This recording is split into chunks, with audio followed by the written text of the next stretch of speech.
La medida ante nuestra consideración, proyecto del Senado 90, que lleva el título Ley para el Rescate de una Generación, parte de la genuina preocupación de los problemas de salud mental que cada vez con más intensidad están afectando a niños y adolescentes en Puerto Rico.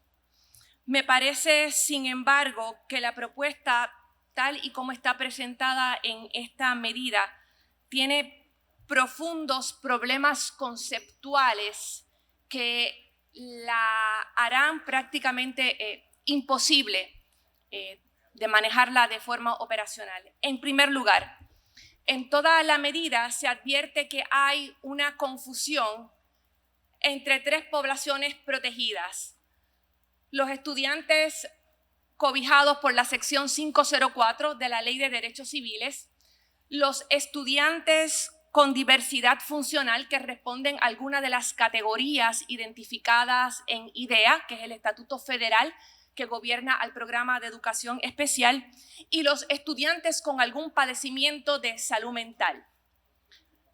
Todos los estudiantes con diversidad funcional al amparo de IDEA van a estar cobijados por la 504, pero va a haber estudiantes protegidos por la Ley de Derechos Civiles cuya condición o trastorno no interfiere con su aprovechamiento y por lo tanto no son registrables en el programa de educación especial. De la misma manera, aunque pueden darse muchos casos de comorbilidad, tener diversidad funcional no es un trastorno de salud mental.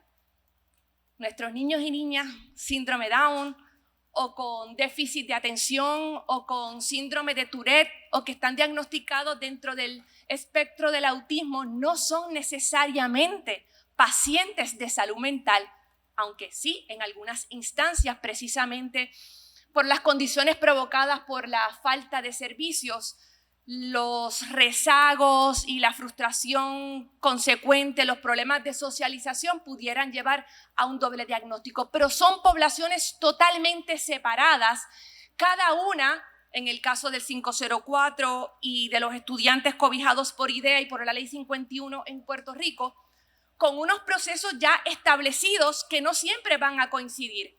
Hay, por ejemplo, una confusión dentro del proyecto de lo que es el Plan 504, que es muy distinto a los programas educativos individualizados que en Puerto Rico, al amparo de la legislación del Manual de Educación Especial y de las determinaciones del pleito de Rosa Lidia,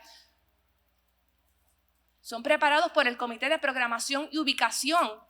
Aquí incluso se menciona el Centro de Programación y Ubicación. No existen centros de programación y ubicación. Esa es una figura totalmente inexistente.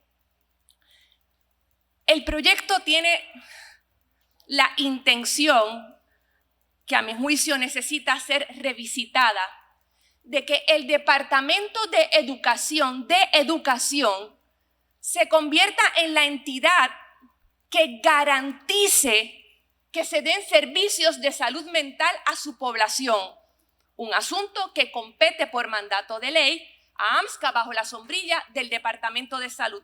El proyecto coloca en el Departamento de Educación, que todos y todas conocemos cuál es su situación y sus deficiencias, que garantice servicios como, por ejemplo, educación tiene que garantizar 8 visitas al psicólogo por año, 8 visitas al psiquiatra por año, acceso personal a servicios de salud mental durante horas escolares, acceso telefónico y electrónico 24 horas, 7 días a la semana, sala de emergencia, tratamiento y hospitalización parcial. Todos estos son servicios que indudablemente deben estar disponibles para los niños y jóvenes del sistema de educación pública que así lo requieran.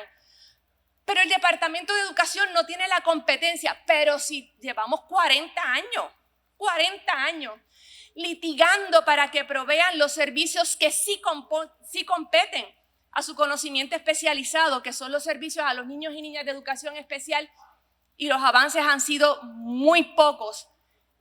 El Departamento de Educación, insisto, no tiene conocimiento especializado sobre salud mental, ni tiene los recursos necesarios para incorporar el programa de asistencia al estudiante, el programa de ayuda al estudiante que por virtud de esta medida se estaría creando.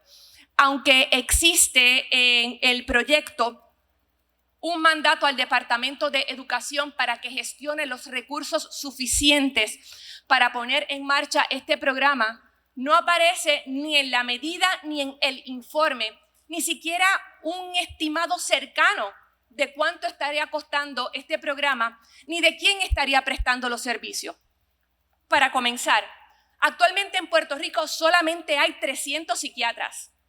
De esos 300 psiquiatras, solamente hay 47 especializados en niños y adolescentes. Cualquier persona, cualquier madre o padre que esté aquí, que haya tratado de conseguir una cita con un psiquiatra especialista en niños y adolescentes, sabe que las listas de espera son larguísimas. Esos 47 profesionales que son quienes pueden atender a niños y adolescentes, la mayoría de ellos ya está contratado o por el Departamento de Educación para realizar evaluaciones para efectos de registro y provisión de servicios, o bajo Inspira, que es la entidad que en este momento está supliendo ese servicio a buena parte de la población. A mí me parece que dentro de esas circunstancias y aún dentro del marco de 3 años que da el proyecto para que se complete el programa, no es posible generar en Puerto Rico la presencia suficiente de especialistas para que se cumpla de nuevo con la intención perfectamente loable que tiene este proyecto. Además, creo que se interfiere con unas funciones que también por mandato de ley le competen al Departamento de Educación, en particular a la Secretaría Asociada de Educación Especial.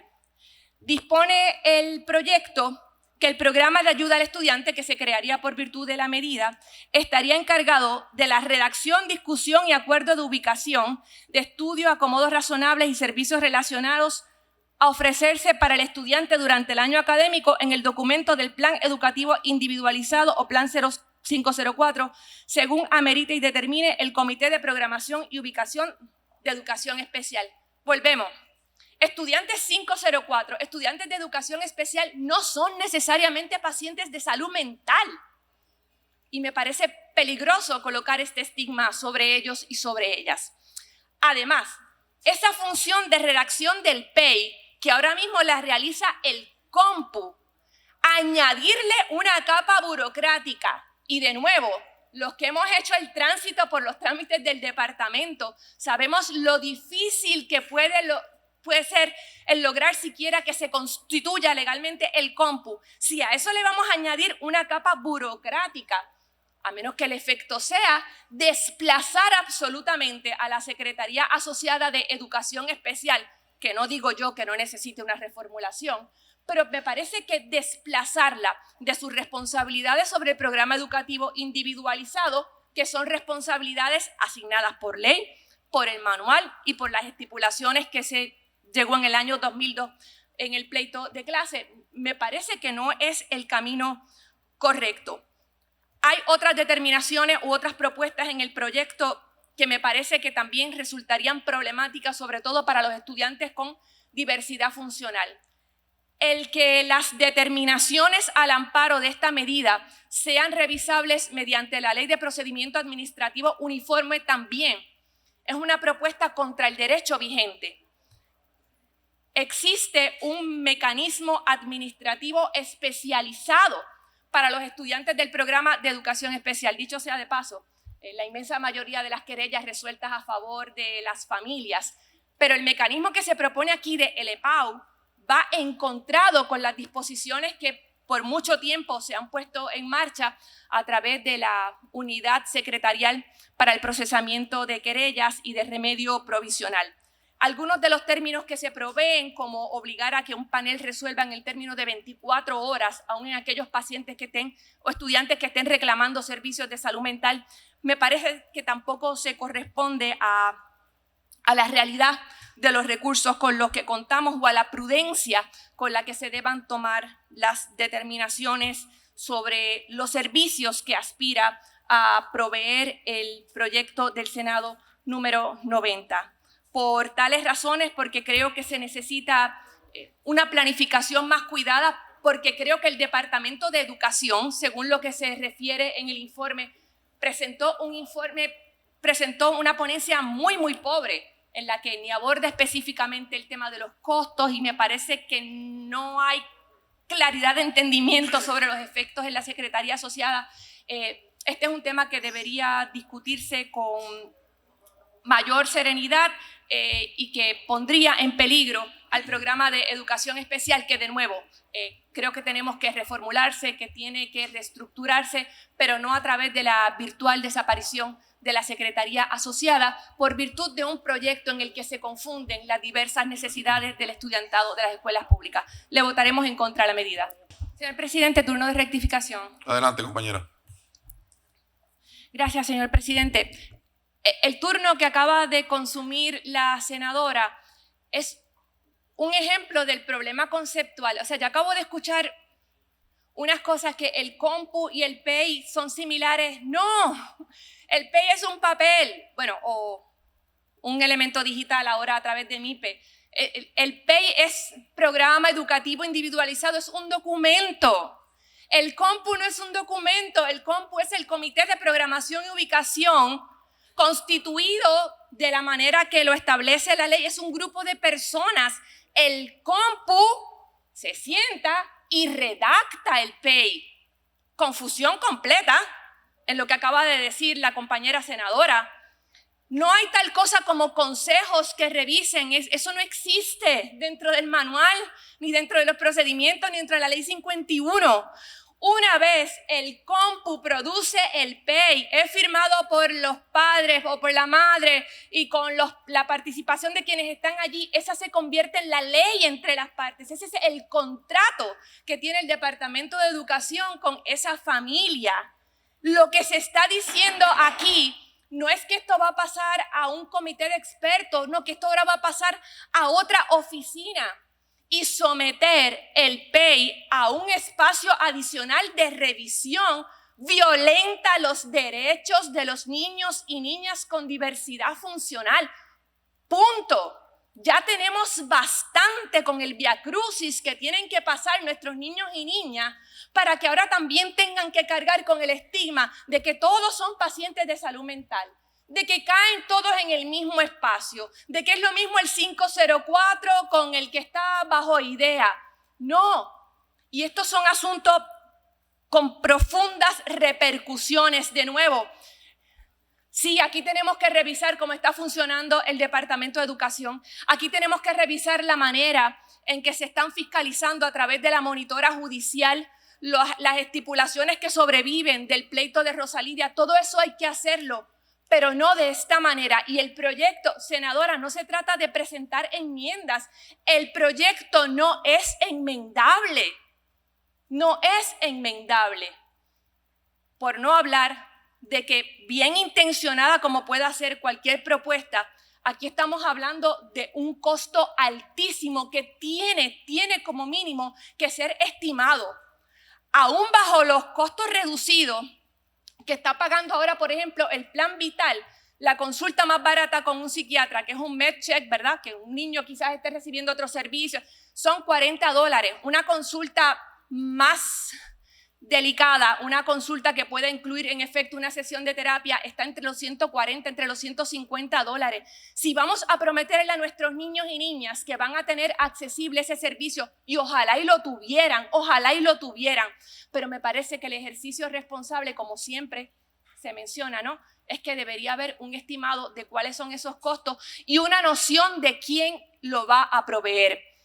Yo quisiera pensar que como mínimo este proyecto, veremos cuál será el trámite que sigue en la Cámara de Representantes, pero que lleve a repensar lo que son las necesidades de servicio, no solamente en el caso de los psiquiatras y los psicólogos específicamente para niños y jóvenes pacientes de salud mental, la necesidad que tenemos en este país de maestros de educación especial, preparación que está reduciendo los recursos disponibles a ellos, de otro tipo de terapistas. La situación con los psicólogos es tan crítica, senadora, que tienen a los psicólogos escolares dando terapias de educación especial, cosa que no debe ser y no fue para eso que se creó la ley de psicólogos escolares. Y como si sobrara el dinero, el año pasado, yo lo denuncié, votaron $9 millones en pruebas, en evaluaciones psicológicas, ni una de las cuales sirve, ni una de las cuales ha sido administrada. Me parece que con la situación que tenemos, y yo no quiero aquí antagonizar por antagonizar ni cuestionar las buenas intenciones, pero me parece que un examen sereno de la situación de educación especial, un examen sereno de las necesidades de salud mental en la escuela pública nos debería llevar a una evaluación más cuidada, a una identificación de necesidades de servicios, a una identificación de recursos.